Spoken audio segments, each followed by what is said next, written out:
Baik, Assalamualaikum warahmatullahi wabarakatuh. Selamat siang, Pak Tatang. Kami dari kelompok 8, ada saya, Domi Guru Dwi Arbianto, kemudian juga ada rekan saya, Yoga Basuki Nugroho. Kami pada kesempatan kali ini ingin mempresentasikan terkait hasil paper review kami yang berjudul Implementing Open Innovation Concept in Social Business, di mana paper ini diambil dari Journal of Open Innovation, Technology, Market, and Complexity oleh Ana Srivina, Alfia Zabarova, dan juga Karin Oganisjana. Adapun dosen pengampu di mata kuliah MTI ini adalah Dr. Insinyur Tatang Ahmad Taufik, MSc IPU.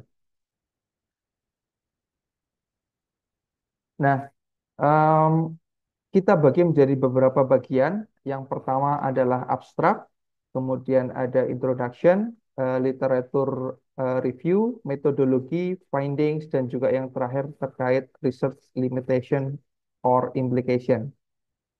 Nah, dari sisi abstrak, ada beberapa hal yang perlu di-highlight. Yang pertama adalah terkait social business, merupakan konsep yang sedang berkembang, yang memang memerlukan penelitian tambahan, terutama dalam hal alat manajemen prioritas yang dapat digunakan.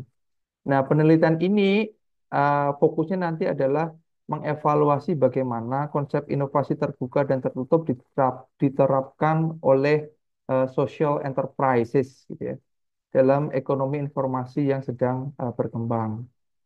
Penelitian ini juga mempelajari social enterprise dari sudut pandang efisiensi dan juga evaluasi konsep pengembangan inovasi untuk menentukan best practice yang digunakan oleh social entrepreneur saat ini. Nah, penelitian ini juga akan memberikan analisis komparatif dari dua jenis model social business. Yang pertama didasarkan pada inovasi terbuka dan juga nanti didasarkan pada inovasi tertutup formal.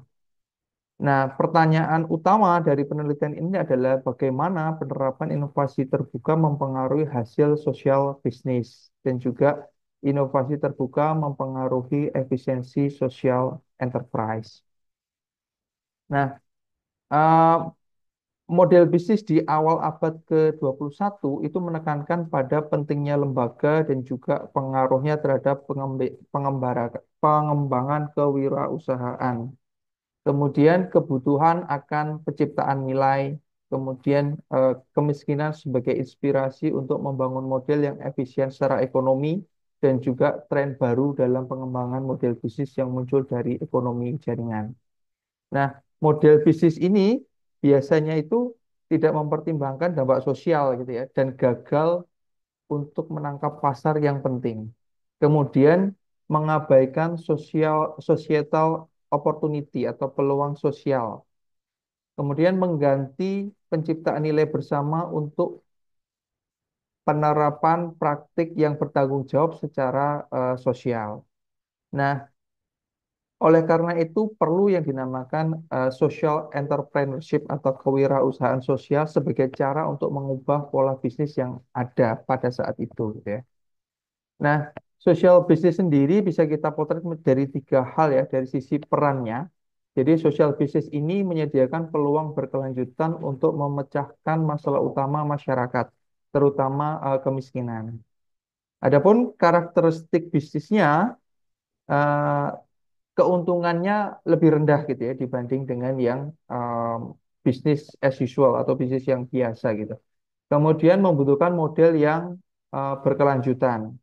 Nah, dan tentu adalah pengembaliannya pasti lebih lama kalau memang keuntungannya lebih rendah. Jadi mungkin nanti break even point-nya jauh lebih lama dan juga payback period-nya lebih lama.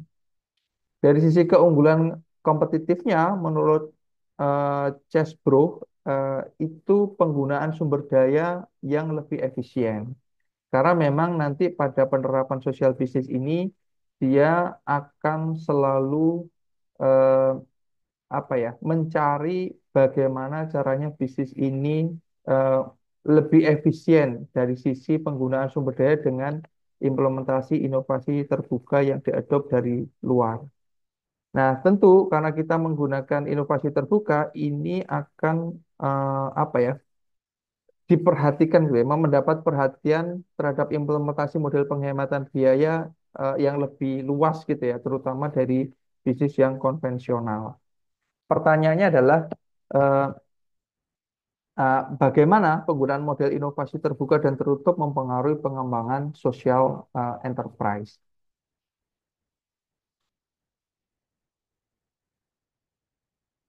Oke, nah dari sisi literatur review, karakteristik utama social entrepreneurship jika kita bandingkan antara konvensional dan non konvensional, maka ada beberapa perbedaan gitu ya yang cukup terlihat. Dari sisi konvensional, yang pertama adalah tujuan utamanya mendorong perubahan sosial yang penting atau lebih ke misi sosial. Yang kedua, penerapan proses bisnis dan disiplin, inovasi dan tekad dalam mencari solusi bisnis untuk masalah sosial. Pencarian efisiensi ekonomi, kemudian termotivasi oleh etika yang kuat, dan juga penciptaan nilai di luar sumber daya yang saat ini berada di bawah kendali wirausahawan. Dari sisi non-konvensional, yang pertama adalah mereka berusaha untuk memecahkan masalah yang diciptakan oleh lembaga yang tidak dapat dibicarakan oleh lembaga yang sama gitu ya.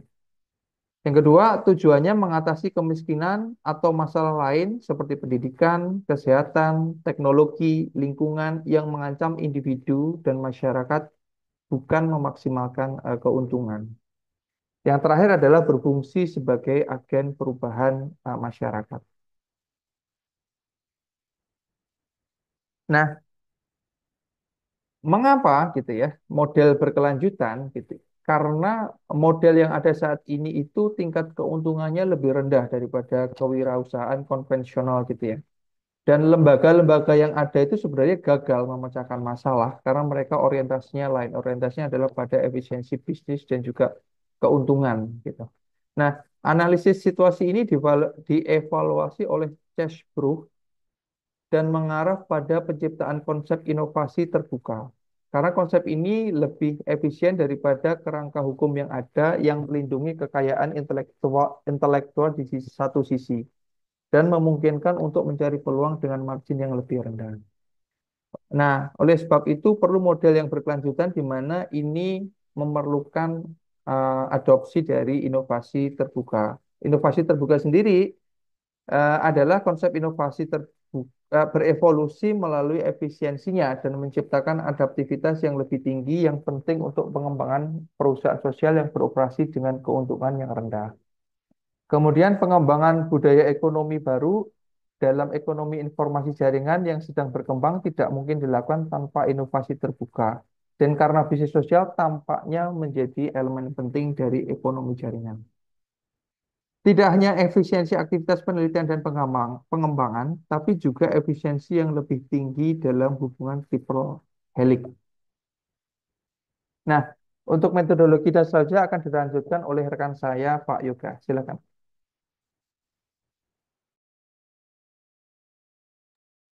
Ya, terima kasih Pak Doni. Selamat siang Pak Tatang. Selamat siang Bapak Ibu sekalian. Izin melanjutkan bab selanjutnya terkait metodologi. Nah, penelitian ini eh, menggunakan metode studi kasus. Studi kasus memberikan analisa komparatif, pengembangan inovasi, dan praktik implementasi jika inovasi terbuka dan proses inovasi tertutup formal ini digunakan.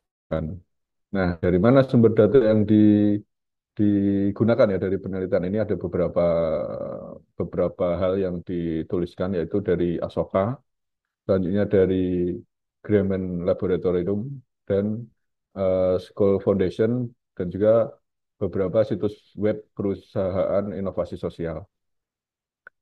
Nah, metodologi yang dipakai dalam penelitian ini adalah dua, Bapak Ibu, yaitu analisa kuantitatif, regresi dan grafik.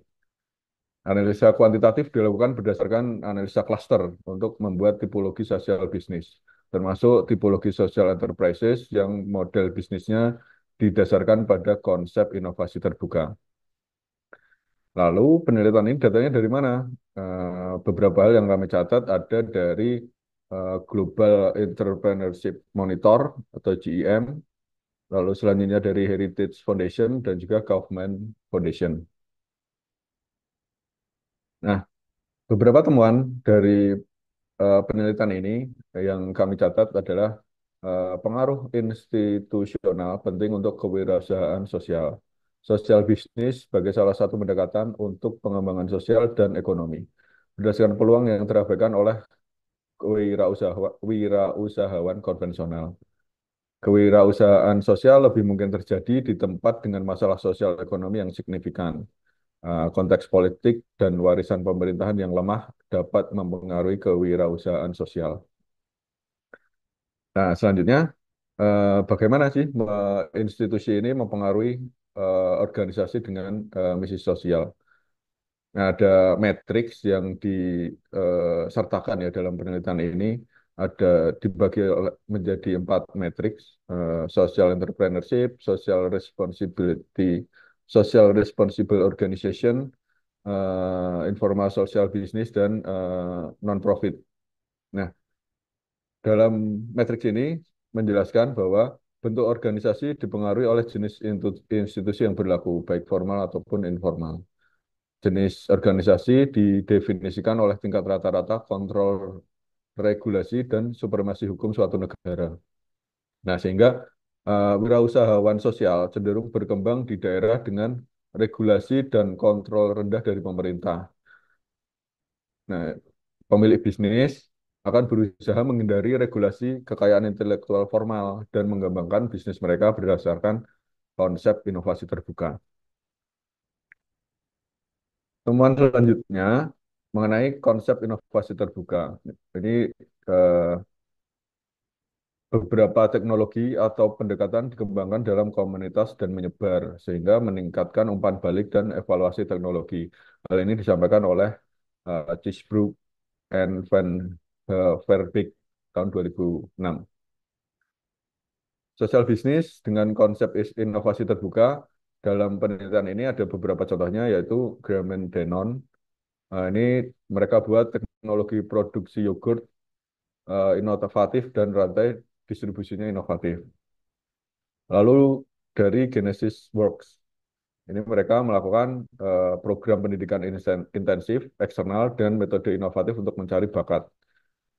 Lalu perusahaan selanjutnya yang diteliti adalah Essay Gives and Farmer School. Mereka ini melakukan distribusi inovasi di antara usaha kecil mereka ya. Nah, ada satu perusahaan lain yang diteliti adalah sosial bisnis yang mengandalkan pengembangan inovasi internal. Itu adalah ada perusahaan alternatif energi di Afrika Selatan dan Bumper di Rusia. Nah, ini tapi laju inovasinya lebih lambat dibandingkan dengan perusahaan penganut konsep inovasi terbuka. Nah, dari fakta ini ditemukan bahwa institusi memainkan peran penting dalam pengembangan kewirausahaan mereka. Lalu selanjutnya adalah hubungannya apa sih inovasi terbuka dengan wirausahawan sosial ya? Ini dari metodologi analisa klaster dilakukan pada negara tertentu dengan variabel independen tingkat aktivitas kewirausahaan sosial.